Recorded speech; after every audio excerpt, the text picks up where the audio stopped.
All right, welcome to the Young Turks. Cenk Uygur and Experian with you guys.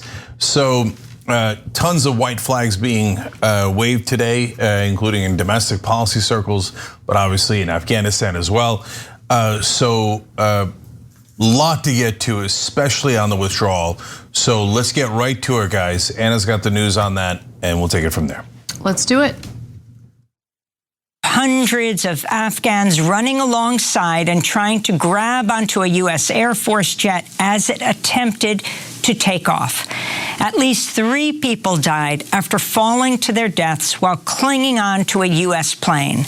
Another died on the tarmac.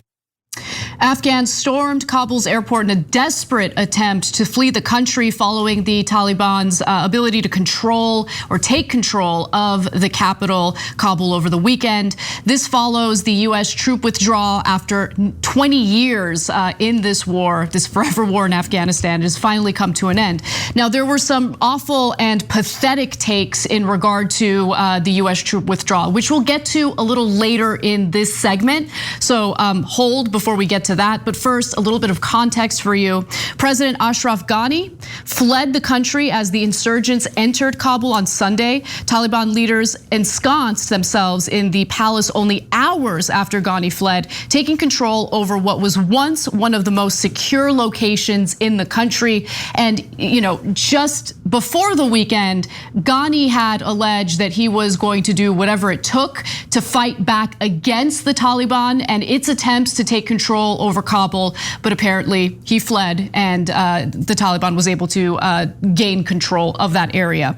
Now, Afghan officials in other cities were filmed handing over power to insurgent leaders. Former President Hamid Karzai said he had formed a council with other political leaders to coordinate a peaceful transition to a new Taliban government. But of course, it hasn't been all that peaceful. There were already several examples of retaliation against officials from the now former government of Afghanistan, the government that was propped up by the United States and the troops on the ground there. Previously, President Joe Biden made it appear as though the Taliban would not easily take control of Afghanistan. Here's the statement from July 8th. Is the Taliban takeover of Afghanistan now inevitable? No, it is not. Why? Because you have the Afghan troops have 300,000 well equipped as any army in the world, and an air force against something like 75,000 Taliban. It is not inevitable.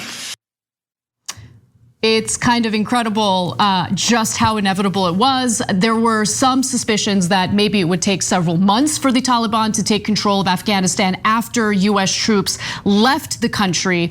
But it's clear that it was only a matter of days that it happened. And now, because there's this desperate attempt to get US allies and remaining US citizens out of the country, the Biden administration is sending thousands of troops back to Afghanistan to help with that specific effort. Cenk. Okay, so there's some ironies here. First of all, Biden's decision to withdraw from Afghanistan is 100% correct. And the first irony is that this debacle proves how correct it was. Turns out we stayed there 20 years and got absolutely nothing done, nothing at all, okay? And what, they take Kabul in 3 days? Let's be honest about the incredible failure of the United States military, the incredible failure of neoconservatives who said that we could turn Afghanistan into a democracy, and this is important, the incredible failure of the defense contractors that we spent trillions of dollars in American resources to, who said, oh no, we'll stand up to Afghan army. The Afghan army will be brilliant. Now to the second core issue. First core issue is, should we have withdrawn? And now I've got neoconservatives and centrists and conservative Democrats all over the place saying we should have stayed another 20 years. You see, this shows if we just stayed another 20 or 200 years, this all would have been fine. Look, they live on a different planet than we do. Okay, but the second core issue is, did they screw up the withdrawal? First obvious answer to that is yes. We can see it with our own eyes, but it is more complicated than that. As you can tell, I got no love for defending the establishment Democrats, including Joe Biden, who was part of the Obama administration. But if you're being fair, overall, you'll note two facts. Number one, Biden never agreed with Obama to do a surge in Afghanistan. Another side note here, mainstream media, has anybody noted that Obama's surge over a decade ago was a miserable failure? It was just preposterous, it didn't work at all, it was ridiculous, total and utter failure by Obama on that count. Now, by the way, Bush started the failure. We're a fair show. We got no need to beat up on Obama, but that is reality. And Biden was not in favor of that surge, so you have to give him credit for that. Biden asked for, and I've now read enough details that you obviously do not trust the Pentagon from the get-go, but it appears that they did a bunch of contingency planning, okay? Was their contingency planning good enough? Well, obviously not. Well, you got people falling off of airplanes in a mad, insane scramble at the airport, let alone how quickly the Taliban took over the country.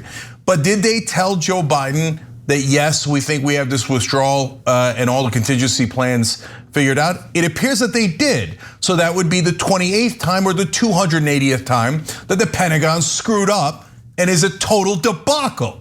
So I'd like to know when the mainstream media is ever going to say, oh, by the way, you know who's at fault?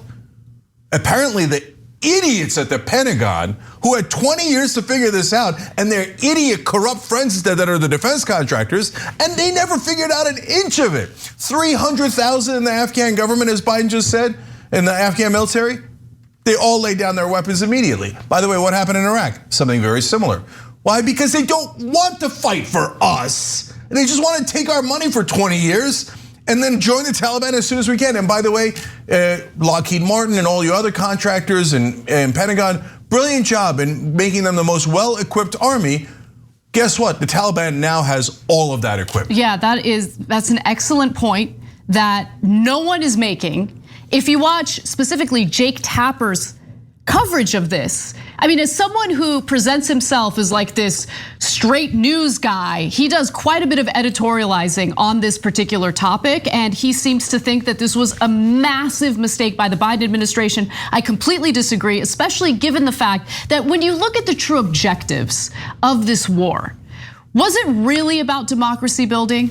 Was it? Does anyone really buy that? Or was this just another hollow effort meant to funnel more money, redistribute more taxpayer money to the very private contractors who took in literally $1 trillion during this war, right? I mean, the reason why this kept going, even after Osama bin Laden was assassinated, was because you have private contractors who wanted to keep it going, and you had senators and lawmakers who were receiving campaign donations from these very contractors and essentially carrying out their wishes.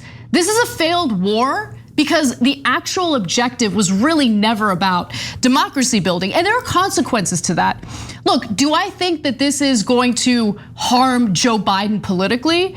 If I were to guess, no, I don't think it's gonna harm him. Americans barely care about fellow Americans. I don't think Americans genuinely care about people in Afghanistan. But there are consequences to that, Cenk, because whenever we have this surge of so-called terrorist activity, American pundits then turn around and say, why do they hate us? Why do they hate us? Do they hate us because of our freedom? Do they hate us because of who we are? No, they hate us because of what we do, what our government does in their countries. We have left Afghanistan in absolute turmoil. People are doing what they can to flee, but the US has taken control of the airports there, certainly the airport in Kabul. They have canceled all commercial flights, making it impossible for the Afghan people to leave. And they took control of the airports because they want to ensure that US citizens are able to leave safely.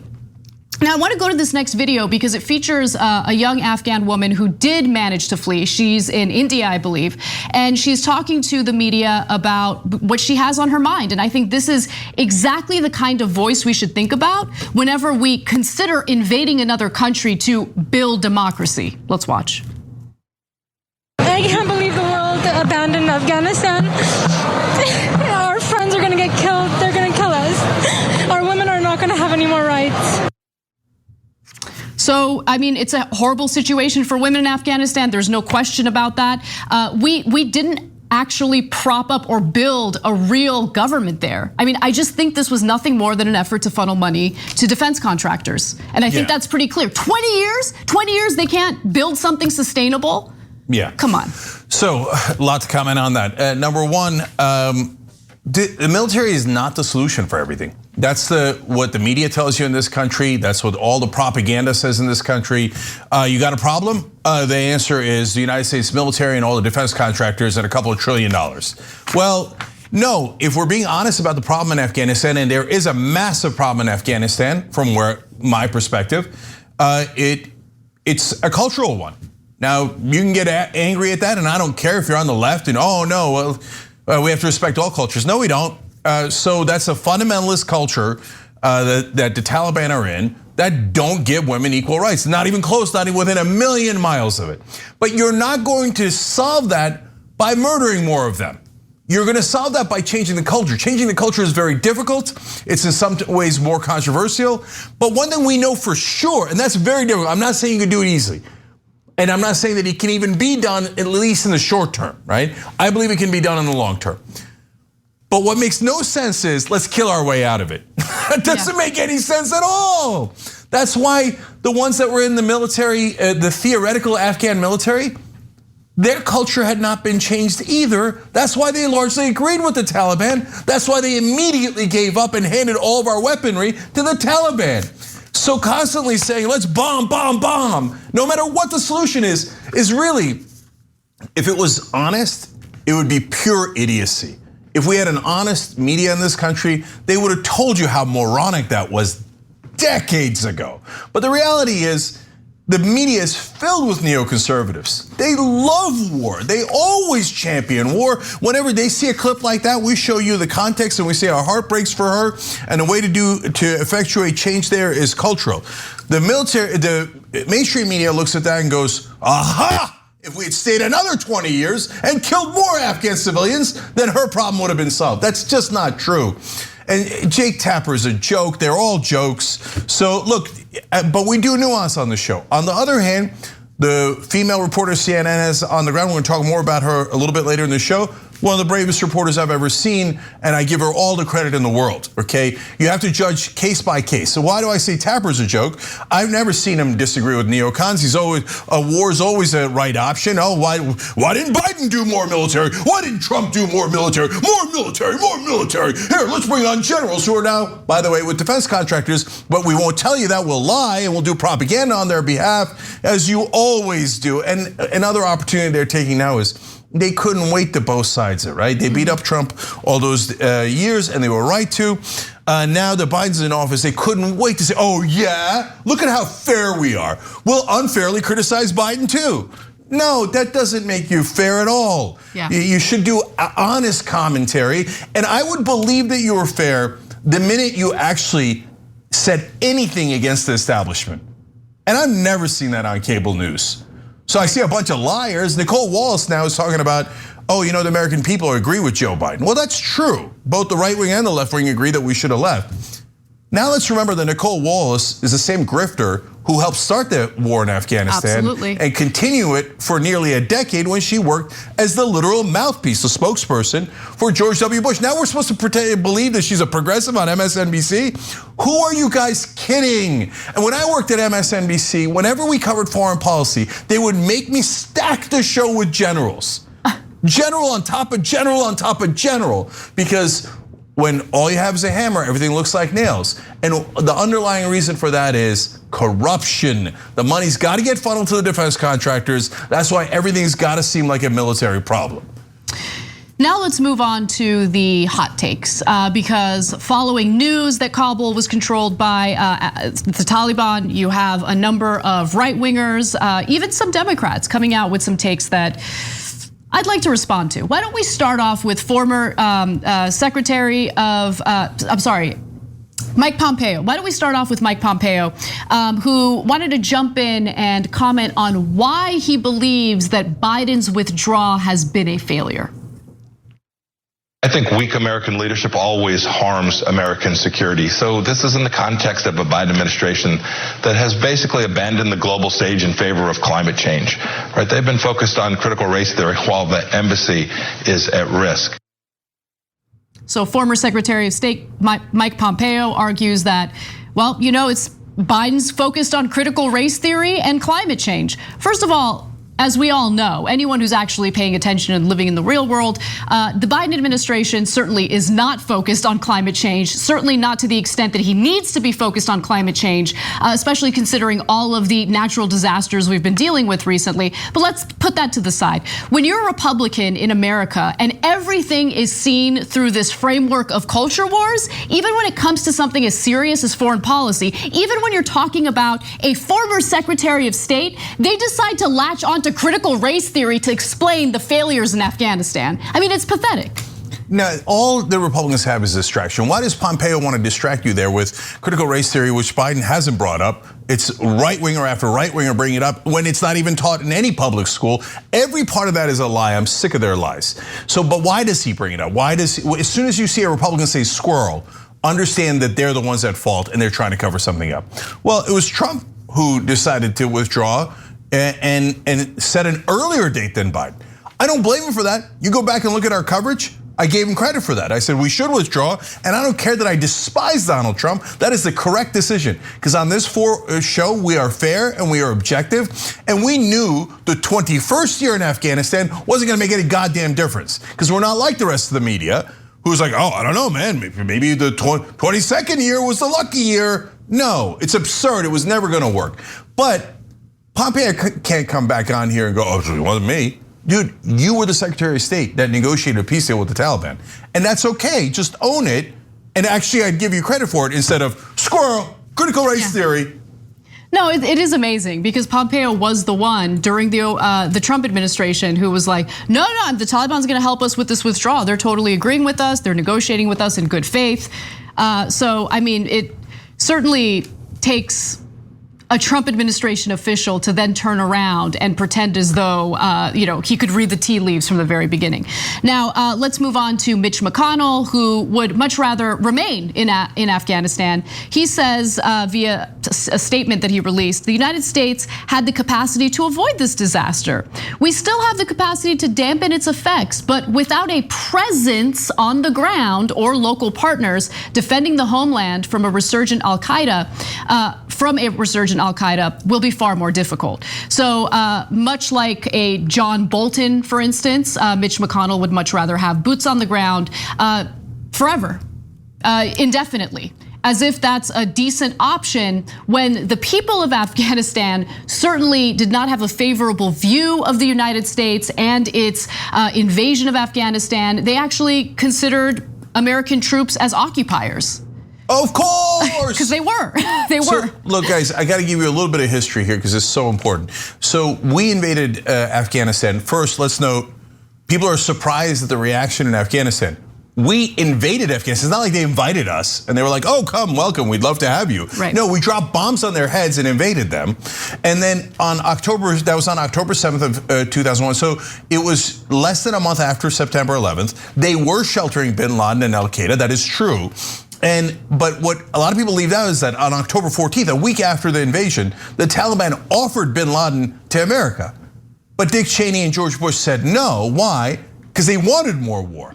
Well, now everybody's leaving this out. It's a New York Times piece. You can go back and read it yourself. In 2005, they wrote a piece saying that actually Don Rumsfeld had bin Laden cornered in Tora Bora. Well after the offer that the Taliban had, we had him, we had bin Laden. And Rumsfeld told a top American general to not pursue bin Laden because it wasn't that they were trying to end the conflict and accomplish our mission. The mission for Rumsfeld, Bush, and Cheney was more war so that their friends could get richer. By the way, you say, well, they're friends. Are you sure they're their friends?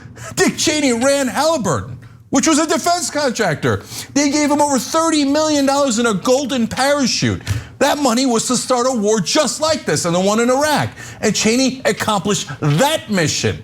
So we had bin Laden 8 different ways to Sunday. We could have left almost a week after we entered. Instead, we stayed 20 long years so that some of the worst, most corrupt people in the world, not in Afghanistan, but here in America, the most corrupt people in the world, the defense contractors and their scum politicians who get paid by them, could continue that war. How many thousands of Americans did we lose?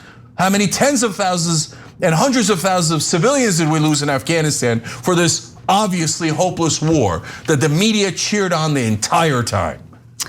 Let's do one more Republican hot take before we show some love to a Democrat. Rick Scott, Senator Rick Scott, weighed in on this and said, after the disastrous offensive in Afghanistan, we must confront a serious question. Is Joe Biden capable of discharging the duties of his office, or has time come to exercise the provisions of the 25th Amendment? Oh, shut up.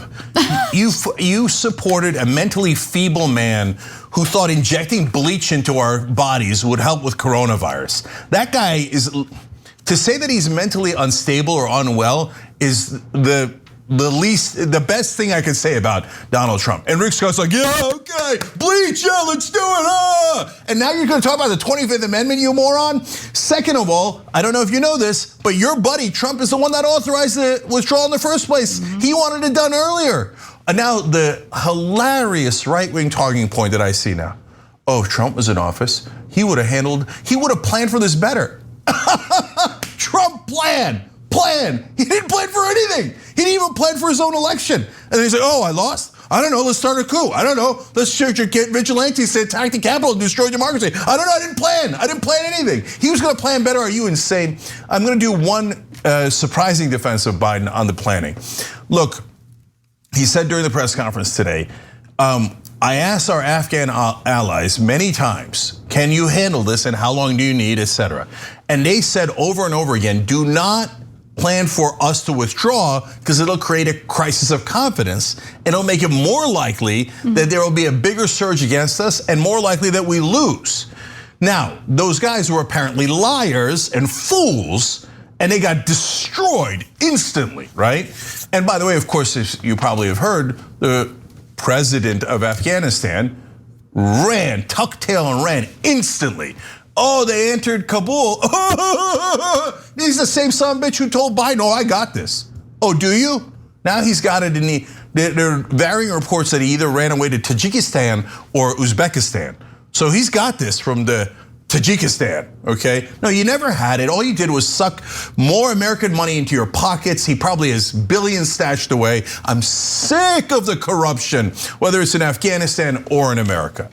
It's not the United States' role to build democracies. Clearly, that was not the objective in the first place, as I mentioned. If that were the objective, the United States wouldn't be doing constant business with governments like that of Saudi Arabia's.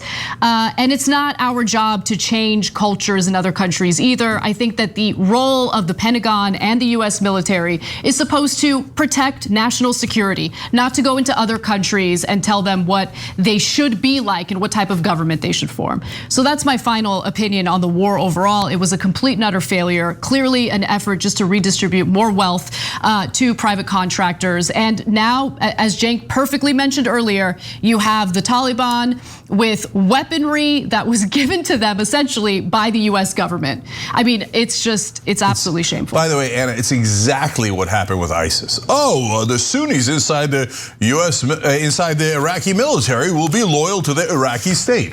No, they instantly handed over the weapons to ISIS. The weapons that we gave them.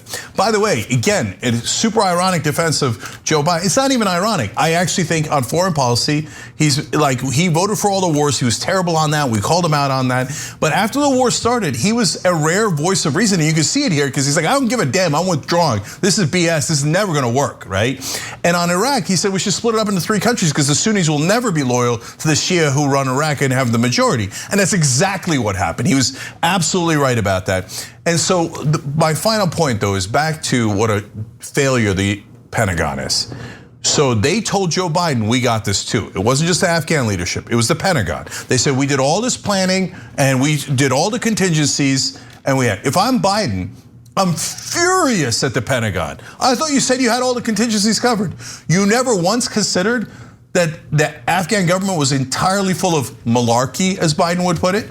And you never once said to hey, what if we got to get this thing done, out in a couple of days or a week or so? And by the way, if you want to give Biden fault for that, yes, of course. He said in the press conference, the buck stops with me, and that is correct. So he should have held the Pentagon's feet to the fire earlier, knowing what colossal failures they are, that they were never going to do anything right. They proved it in spades here, both in the 20-year stay where they got nothing done, nothing at all, zero, and in the exit, which was a international humiliation for America, brought to you by the Pentagon and every corrupt defense contractor in the country. When we come back from the break, we'll talk about how Ted Cruz thought he could dunk on a CNN reporter who's actually on the ground risking her life to get us this news, but CNN hit back. So come right back, we've got that story for you and more.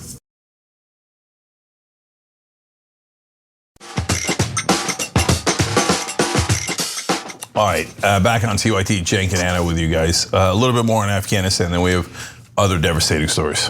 All right. So Ted Cruz decided to go after a CNN reporter who's on the ground in Afghanistan. As she was reporting, she mentioned the fact that there were Afghans behind her chanting "Death to America," but she also said that they seemed friendly at the same time. Now, Senator Ted Cruz's response to that was, is there an enemy of America from whom CNN won't cheerlead in mandatory burqas, no less? Okay, so why don't we respond to that before we get to CNN's response to Ted Cruz? Because it seems as though Ted Cruz has a difficult time separating the disdain that citizens might have for a government versus the people of that said government, right? So the people who have to live under that government. So I wouldn't want the Afghans to judge me personally based on the decisions that are made by the American government. It's similar to how I feel about, let's say, the Turkish government. I don't judge Turkish citizens, but I certainly judge the Turkish government and the actions that they take. And it's just, anyway, but Cenk, why don't you jump in before we get to CNN? Yeah, she's in the streets of Kabul, risking her life, demonstrably so, obviously so. And you don't want her to wear a burqa. You want her what? You want her to wear a miniskirt? You want her to wave an American flag? She's a reporter. She's not a cheerleader for the Republicans or for the American government. That would be insane to ask her to do anything else. And by the way, Ted Cruz, I mean, your ass loves to flee whenever there's an emergency. You're questioning her? She's 1,000 times more brave than you've ever been on your best day. So please spare me. And look, there's just, the guy's a snake. He never disappoints you if you think he's gonna go lower. He always goes lower. And so this profile encouraged, by the way, of course, after Trump said his wife was ugly and his dad was a murderer, phone bank for Trump. So spare us any conversation about her incredible courage to report from that situation. I mean, honestly, when I think of the most cowardly members of Congress, Senator Ted Cruz is way up top on that list. I mean, we're talking about a man, the example you gave is perfect, Cenk. Someone who can't even stand up for his own immediate family and immediately cowers to the likes of Donald Trump, who later in his presidency turned out to be nothing more than a bunker boy. And then let's move on to CNN's response, because I think that they actually hit him right where it hurt. They argue that rather than running off to Cancun in tough times, Clarissa Ward, that's the CNN reporter, is risking her life to tell the world what's happening. That's called bravery. Instead of retweeting a conspiracy theorist's misleading soundbite, perhaps your time would be better spent helping Americans in harm's way. Yeah, so that's a great clapback, as it were. And I'm glad CNN is, instead of being, well, look, most of the mainstream media, when Republicans attacked in my whole lifetime, have been cowards. They counter, oh, I'm sorry, we'll do whatever you want. We'll call it 50-50, okay. Our own reporters betrayed America. That's honestly been 98% of the reaction the media has had towards Republicans when challenged like this. So I'm glad that CNN stood up to them. But more important than that is nuance which no one apparently can manage in media or politics. So first, on our take on CNN, I think CNN's coverage is overall incredibly pro-military, pro-war, unquestioningly so. Regurgitates Pentagon talking points as if they're true. It's ridiculous. I think their coverage overall is embarrassing. But Clarissa Ward is an incredible exception to that. Right. She's actually reporting things that are true on the ground, right? Like whether it's favorable to us or not, whether it's favorable to the military or to the establishment or not. So we can use normal human judgment and go, she's doing a great job. The pundits on air are doing a terrible job. Exactly. I think there's a difference between field reporters who are on the ground gathering the data and the information necessary for us to know what's actually happening. They're different from the hosts on cable news and the panels that they typically bring on. And so credit where credit is due. I mean, it is not an easy situation to be on the ground in Afghanistan right now, especially given the chaos, the fear, and the fact that she's literally standing in front of a group that is in fact chanting death to America. It does take courage. And so for Ted Cruz, who has shown himself to be a coward over and over again, it certainly is rich for him to put out a statement like that. Yeah, and then one more thing on nuance. It's actually the heart of what she explained in her news story that Ted Cruz either purposely ignored or, nah, he's not a stupid guy. He purposely ignored. I think he's pretty stupid. I'm not gonna. Yeah, well, okay, that's an interesting debate for another day. But I think he's just an unk to a snake. But yeah. So she was reporting on the ground. They're chanting death to America, but here I am, an American reporter, and they're generally friendly to me. That's weird. And she used the word weird, right? And by the way, it's not just Ted Cruz. Almost every right-wing pundit jumped on Twitter like, oh yeah, I guess they're really friendly as they're killing us. No, you idiots. She just told you they're chanting death to America. This is an incredibly dangerous situation where everyone's lives are in danger. Yet it is weird that they would be, not outwardly hostile to an American news crew. If your simple mind cannot understand that, there's something wrong with you. You should go get help. Yeah. So she's actually reporting things that are strange. For example, you know what it reminded me of, funny enough, is MAGA crowds and how they respond to CNN reporters, just like her. Jim Acosta would go to Trump rallies and they would yell at him and threaten to kill him. And afterwards, they'd come and try to take pictures with him and get his autograph. Why? Because it's wrestling to them. And in their mind, Jim Acosta's a heel, etc.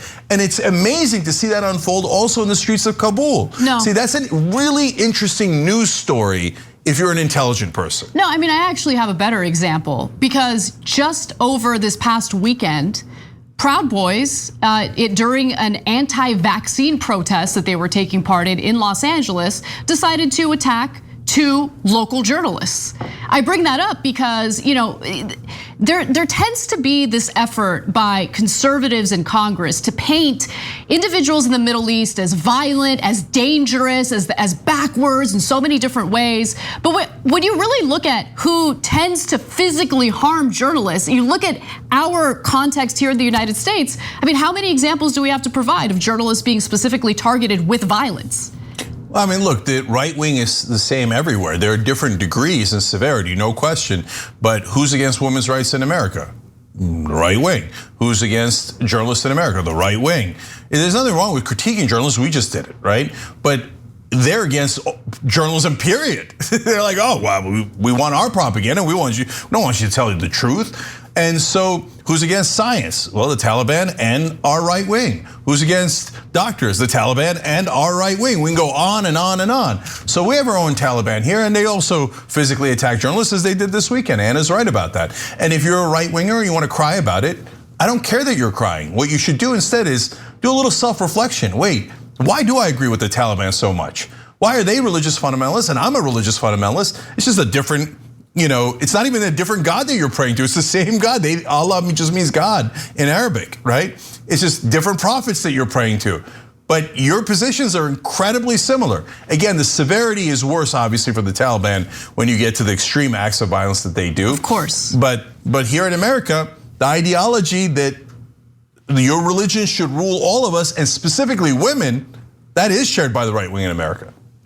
We're gonna take a break. When we come back, we'll give you more details about that anti-vax protest that took place in Los Angeles. Don't miss it, it's an important story. We'll be right back.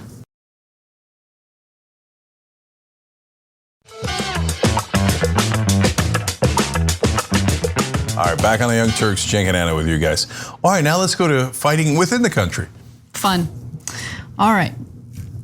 A violent clash broke out in downtown Los Angeles over the weekend as anti-vaccine protesters, mostly Proud Boys, decided to take to the streets, and they were met with counter-protesters. So of course, violence is gonna break out.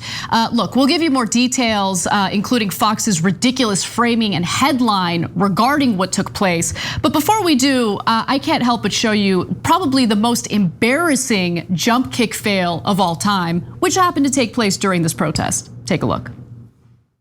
Antifa! Antifa! Antifa! Hey, bitch!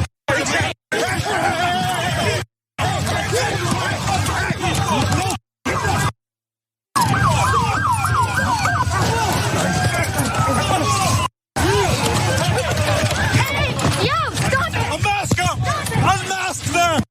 Unmask them! Unmask them! Unmask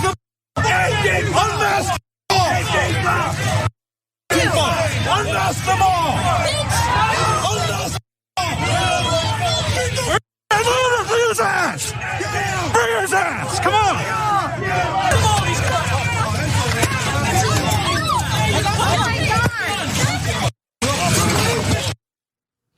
I gotta say, watching that video it's infuriating. Watching that violence is infuriating. So the failed jump kick was necessary. It was necessary for a little bit of comedic relief. Cenk, I'm not gonna go to you yet because we're gonna take one more quick look at that jump kick. Let's do it. All right.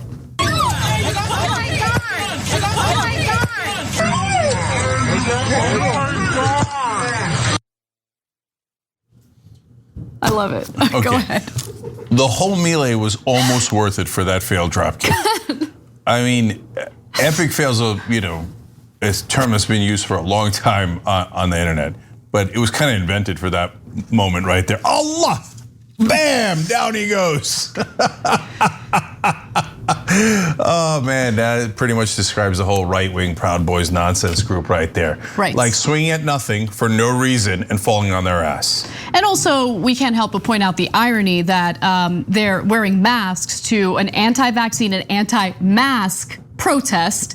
So let's take a look at one of the images. But one could make the argument that they're doing so because they planned on engaging in violence, and wearing a mask, including those incredibly embarrassing sunglasses, is one way to hide your identity. Now let's talk 100%. And if you notice in that picture, there was a white pride sign as well. Right. I mean, there it is. It's just, come on. So look, nothing breaks my heart more than seeing these goons in downtown Los Angeles, but they exist. The Proud Boys, unfortunately, also exist in Los Angeles. They're gonna take to the streets like massive dorks and try to get all the attention that they so desperately crave as these loser men who have nothing better to do. But what's also frustrating is that they were met with counter-protesters who should have just left them alone so they do their dork protest by themselves. They would largely be ignored and we wouldn't be talking about this today. But unfortunately, someone ended up getting stabbed, okay? The extent of the injuries were serious enough that the individual, we don't know his identity, we don't even know the full extent of his injuries, had to spend a night in the hospital. He was recently released. We don't know if the victim was a Proud Boy or one of the counter protesters. We don't know the person's identity, so I want to be clear about that. But we do have some other details about violence that took place that day, including 2 different journalists being attacked. One of them is Tina Desiree Berg with the District 34 podcast. The other is a KPCC reporter, that's a local radio station. KPCC reporter Frank Stoltz could be seen walking out of the park near City Hall being screamed at by anti-mask protesters. One man can be seen kicking him. Stoltz later told a police officer he had been assaulted while trying to conduct an interview. Spell confirmed that a police report was taken. As far as I know, no one has been arrested in regard to these attacks. And Stoltz said this about the attack: "Something happened to me today that's never happened in my 30 years of reporting in LA. I was shoved, kicked, and my eyeglasses were ripped off my face by a group of guys at a protest outside City Hall during an anti-vax recall Gavin Newsom pro-Trump rally." That's the full name of the protest. Yeah, so lots of different angles to this story. First of all, look, we're all tired of the anti-mask, anti-vax clowns. And right now, there's still about 500 people dying every single day from COVID in America, and they're almost all unvaccinated. So congratulations on your anti-vax and anti-mask positions. It literally gets you guys killed, okay? So we're worried that it's gonna spread to us as well, but mainly you're taking the brunt of damage. It's kind of like that drop kick. All you're doing is causing a ridiculous fall and fail on your part, okay? But now to go to the counter protesters, guys, what are you doing there? Look, when I see a lunatic, I don't go and engage the lunatic. I quietly walk away from the lunatic because I don't want trouble for myself, for my family, etc. Now, it doesn't mean you don't fight back rhetorically and politically. That's what we do here, right? And that you should engage in that way, but in ways that are productive. And it doesn't mean that you don't do self-defense. If you see these sons of bitches coming for someone you know or care about or don't even know, okay, then you surround them, the person who's being attacked, and help them and defend them, okay? But don't actively go to their rinky-dink protests. Look, guys, people think that I'm saying this like, haha, rhetorically, we punch back, blah, blah, blah, right? No, I'm pretty close to literal. It's like walking into an insane asylum and trying to see if there's a fight you can have. Right. No, you don't walk into an insane asylum and try to see if the lunatics will attack you. And I feel bad calling the people in the asylums lunatics because they're acknowledged to have mental health issues. Right. Whereas these Proud Boys guys do not acknowledge their massive mental health issues. But I mean, think about how irrational they are. We want to die. We want to get the vaccine smeared on us and maybe smeared on you. Why would you ever even talk to those guys? The only terrible things can come of it, let alone standing off against them, I think gratuitously in this case. Look, and more than anything, what the counter protesters end up doing, while I know that this is not their intention, is they feed into what these anti-vaxxers, what these Proud Boys desperately want. They want to be in the headlines, they want attention and coverage, and they want to frame the counter protesters as the dangerous, violent ones. And guess what? We're talking about police in Los Angeles and honestly across the country that have proven over and over again that they are on the side of these insane right-wingers. We've seen it during Black Lives Matter protests. We've seen it in various instances. So you know the cops aren't gonna come to your rescue, and they certainly did not in this case. They didn't. They just stood by and let it happen. But that was to be expected, okay? So people end up getting hurt, and then you have the media that frames it exactly the way the Proud Boys want. Let's go to this Fox News headline. Antifa thugs clash with anti-mask protesters in bloody skirmish, one stabbed. What a joke of an organization. Take news out of your goddamn name. Just call it Fox or Fox Propaganda or Fox Lies or something, and then we're okay with it. Okay, then I get it. You're conservative, you're allowed to do media if you're conservative. Okay, and you lie and we tell the truth and we battle over it and eventually we win. And that's what happens every time. News. It makes it sound like Antifa did the protest. Right. And out of nowhere, Antifa came and attacked these guys when they're the ones that started it in the first place. Now, look, as always, there's some right-wing provocateur in there that has one out-of-context video. So were all the counter-protesters perfectly peaceful? No, that's why we're partly saying get out of there, and you shouldn't be there in the first place, let alone being aggressive in any way, shape, or form. So we're fair, we're honest about it. You think they're fair and honest about it? They take misleading videos, right, and Fox News then makes it seem like that's the whole story. And Anna's right. When you go to counter-protest, come on, you know something's gonna break out, and you know the media is gonna frame it as you guys did it. Yet you walk into that ambush. Exactly. Right? So. It's so frustrating. Yes. All right, look, the last thing for me is, well, I'll give the last word actually to the members because they said a couple of interesting and funny things. But for me, look, guys, I'm worried, man. Yeah, those are small groups there, but we're all getting at each other. Today was the first day of school, parents against parents. Things are starting to devolve. It's not, if it was just Proud Boys and Antifa, maybe you cordon it off and it just happens rarely, etc. Nah, we're all starting to get at each other. And it's because we can't stand them. Then their total lack of logic, and they say, well, I get to spread disease on you. No, that's not part of your freedom. And they can't stand us. They think, oh man, they're taking my freedom away, man. I just wanted to make them sick and make me die. That's my freedom. And they really believe that with all their heart. And they believe we're coming after their kids and all sorts of insane conspiracy theories. How long is this powder keg gonna go before it blows in a giant way? And I'm super worried about it. I think it's only gonna get worse from here on out. But on a lighter note, we'll end on the members. TYT.com/join to become part of the show because we do read your comments from time to time. Colorado Blue Blazer regular wrote in, that failed dropkick is a perfect metaphor for these jackholes. Totally. Mr. Arrogant said they're also getting out their anger issues that they're too proud to go to therapy for. Totally right too, right? Therapy, they do it in a rational way. No, me go do dropkick, me fall on ass, me feel really good about it. But actually the best comment comes from Navinix, who actually corrects us. And I like that too. Well, you guys are in a sense our editors, I don't right? like it that much. Okay, I'm just kidding. I'm just kidding. No, I love it, and you guys are great about it. Navinix writes in, let the record state that it is a failed roundhouse kick. Oh, thank you. That's a good correction. You're correct. It's an accidental drop kick. He didn't mean a drop kick. He meant a roundhouse kick, and he just fell on his ass.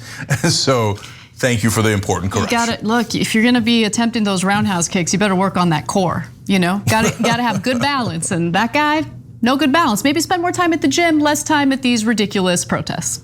Just saying. Anyway, let's do one more story before we wrap up our first hour. Conservative Supreme Court Justice Amy Coney Barrett handed down a decision that is shocking. Now, this had to do with a vaccine mandate at Indiana University, and this case made its way all the way to the Supreme Court, where students were hoping that the Supreme Court would block Indiana University's vaccine mandate, but that is not what happened.